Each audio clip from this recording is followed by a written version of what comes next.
তায়াম্মুমের ফরজ থেকে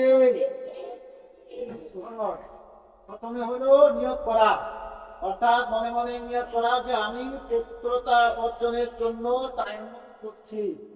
আমি পবিত্রতা অর্জনের জন্য তায়াম্মুম করতেছি। হলো একটা ফরজ, এটা কি? এরপরে ফরজ হলো পবিত্র মাটিতে হাত ভাবে রাখা। পবিত্র মাটিতে কি করা? হাত রাখা।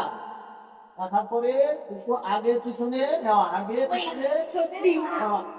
পরে তোমার হাতটা একটু ঘোরাভাবে লাগবে, ঝুলে নেওয়া। এরপরে এই হাতেরা সমস্ত মুখ পাশে করা, সমস্ত মুখ থেকে এভাবে সমস্ত মুখ করা। 2 নম্বর ফরজ। কথা বলছো? 2 নম্বর ফরজ। এরপরে 3 নম্বর ফরজ হলো আবার হাত জমিনে এভাবে মারা, ঠিক আছে? সামনে পিছনে নেওয়া, এভাবে একবার সামনে আবার পিছনে নেওয়া। এরপরে হাতটা আবার এভাবে ঘোরাগুলো ছেড়ে দেওয়া।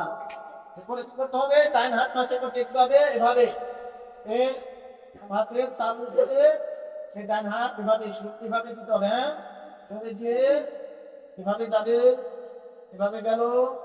হ্যাঁ, এরপর আমি হাতটা এভাবে ঘোরাবো। হ্যাঁ, এভাবে। এই আমার কি হলো? এই হাত পুরা মাসে হয়ে গেল। এরপরে বাম হাত এভাবে মাসে করে এভাবে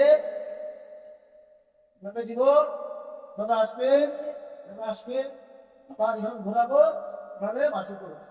আজকে আমার টাইমও হয়ে গেল। এটা হলো 3 নম্বর ফরজ। মাসে হয়ে গেল, টাইমও হয়ে গেল। এই তায়াম্মুম ওযুর বিকল্প এই তায়াম্মুম এভাবে করতে হয়। আবার গোসলের বিকল্প তায়াম্মুমও একই। গোসলের জন্য আবার গড়াগড়ি করতে হবে না, ধুলা সমস্ত শরীরে ধুলা মারতে হবে না, বরং গোসল বিকল্প যেভাবে তায়াম্মুম করা হয়েছে, গোসলের বিকল্প তায়াম্মুমও হুবহু একই নিয়ম, ঠিক আছে? এটা হলো তায়াম্মুম গেল।